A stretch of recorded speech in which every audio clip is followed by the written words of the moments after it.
The history of war is filled with battles decided by a detail. A frozen lake, a change in season, the lack of a servant to update weather charts. Some of the biggest events in history would be entirely different if it were for a single variable change. The destiny of entire peoples, of nations, of kingdoms, religions, and faiths. It was all decided in the battlefield, amidst blood, sweat, and tears, the anguished cries of the fallen and the joyous laughs of the victorious. In today's video, we will learn more about the Battle of the Little Bighorn, a deciding event in Indian history, and one that has affected life as we know it today. The Smithsonian has this to say about the Battle of the Little Bighorn, from the point of view of Custer's 7th Cavalrymen and their fate. In 1874, an army expedition led by Lieutenant Colonel George Armstrong Custer found gold in the Black Hills in present-day South Dakota. At the time, the United States recognized the hills as property of the Sioux Nation, under a treaty the two parties had signed 6 years before. The Grant administration tried to buy the hills, but the Sioux, considering them sacred ground, refused to sell. In 1876, federal troops were dispatched to force the Sioux onto reservations and pacify the Great Plains. That June, Custer attacked an encampment of Sioux, Cheyenne, and Arapaho on the Little Bighorn River in what is now Montana. The Battle of the Little Bighorn is one of the most studied actions in the U.S. military history, and the immense literature on the subject is devoted primarily to answering questions about Custer's generalship during the fighting. But neither he nor the 209 men in his immediate command survived the day, and an Indian counterattack would pin down 7 companies of their fellow 7th Cavalrymen on a hilltop over 4 miles away. Of about 400 soldiers on the hilltop, 53 were killed and 60 were wounded before the Indians ended their siege the next day. The experience of Custer and his men can be reconstructed only by inference. The history of the Battle of the Little Bighorn has been told from the U.S. soldiers' point of view for ages, and all the accounts had always focused on that aspect of the battle. But there are more than 50 accounts of the Little Bighorn from the Indians' point of view, recounting the experience and what really happened on the hills of modern-day Montana. Their stories were recounted in the book of The Killing of Crazy Horse by author and reporter Thomas Powers. On June 25, 1876, a Sunday, the Sioux encampment was the largest ever seen by witnesses of the day.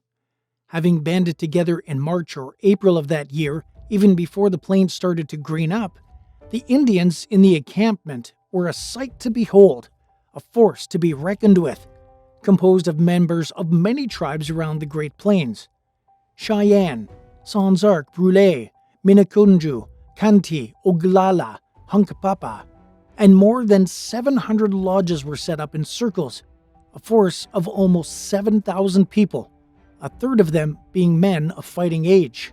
The encampment had been awake until the first light with dances and rituals. The morning begun late for a lot of them. Hunters and travelers surrounded the camp, coming and going. They served as a sort of scouting party per se. Meanwhile, the chiefs were in a massive double lodge in the center of the encampment, and children swam in the river nearby. Men were sitting around, smoking, resting, when they saw across the plains that a platoon of U.S. troops were approaching. Women in their gardens ran back to the encampment. One of them had been shot. They reported so many soldiers that the dust looked like smoke in the plains, engulfing the horizon. A child was reportedly shot near the river.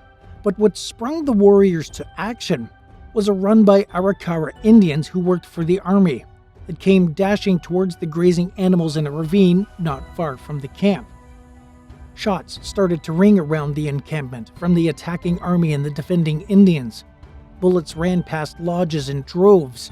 Warriors and families fell left and right. The soldiers dismounted. Every 4th soldier guided the horses of the other 3 and his own away from the fight as the deployment of about 100 men lined up for battle. The Battle of the Bighorn was a skirmish of waves. Once the Indians ran at the soldiers and the soldiers tried to shoot them down, but the fast horses gave the Indians an advantage in the skirmish. Then, relative peace as the soldiers retreated into the woods and the Indians tried to chase them. Meanwhile, women and children moved north from the encampment, leaving the Hunkpapa camp behind while the men passed them on their way to the fight. Crazy Horse, an Indian warrior that already had some legacy of a courageous fighter, led the warriors through the woods. Many Indians near the woods said that Crazy Horse repeatedly raced his pony past the soldiers, drawing their fire, an act of daring sometimes called a brave run. The Indians pushed the soldiers toward the river, where their flight was stopped. Some of the American soldiers drowned in the river, others tried to flee. Many of the Indians charged across the river after the soldiers and chased them as they raced up the bluffs towards a hill, now known as Reno Hill for the major who led the soldiers. White Eagle, the son of Oglala Chief Horned Horse, was killed in the chase. A soldier stopped just long enough to scalp him. One quick circle cut with a sharp knife, then a yank on a fistful of hair to rip the skin loose. The whites had the worst of it. More than 30 were killed before they reached the top of the hill and dismounted to make a stand. Among the bodies of men and horses left on the flat by the river below were 2 wounded Scouts. The Oglala Red Hawk said later that the Indians who found the scouts said these Indians wanted to die. That was what they were scouting with the soldiers for, so they killed them and scalped them. Some Indians stopped after crossing the river and pushing the enemy soldiers uphill to take weapons and arms of the fallen and chase runaway horses. Crazy Horse and some other warlords guided the warriors back to the encampment, predicting a second attack on the Hunkpapa. The fight along the river flat, from the first sighting of the soldiers riding towards the Hunkpapa camp until the last of them crossed the river and made their way to the top of the hill, had lasted about an hour.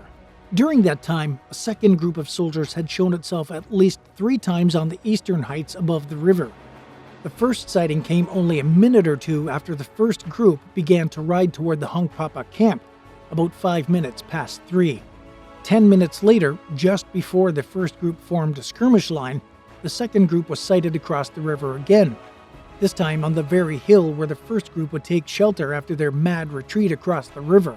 At about 3:30, the second group was seen yet again on a high point above the river, not quite halfway between Reno Hill and the Cheyenne village at the northern end of the big camp.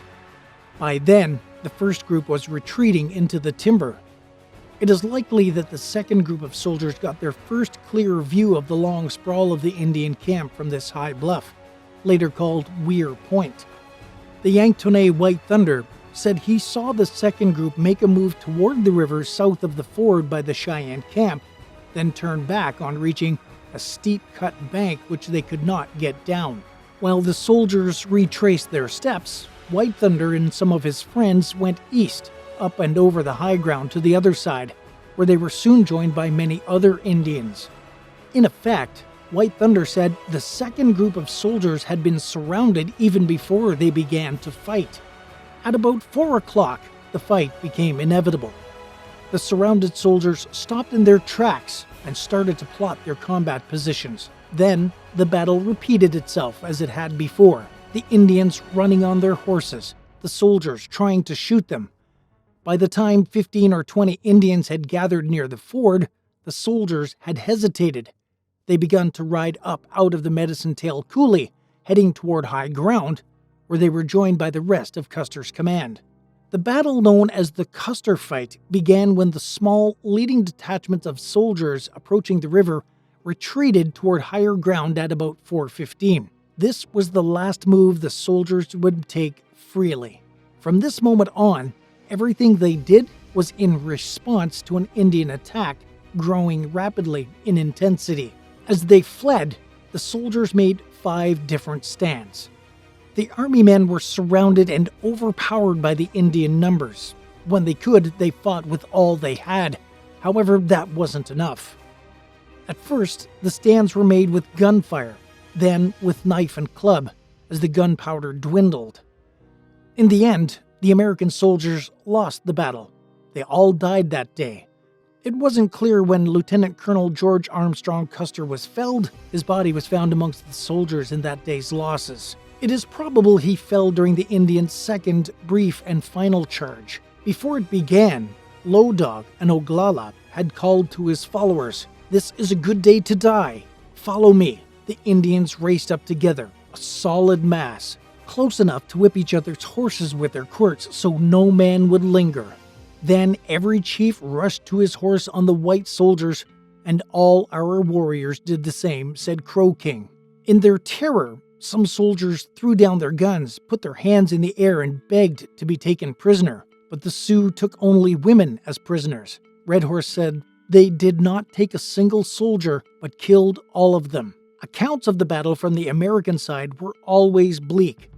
The report from the Indians' point of view helped to clear what really went on that day.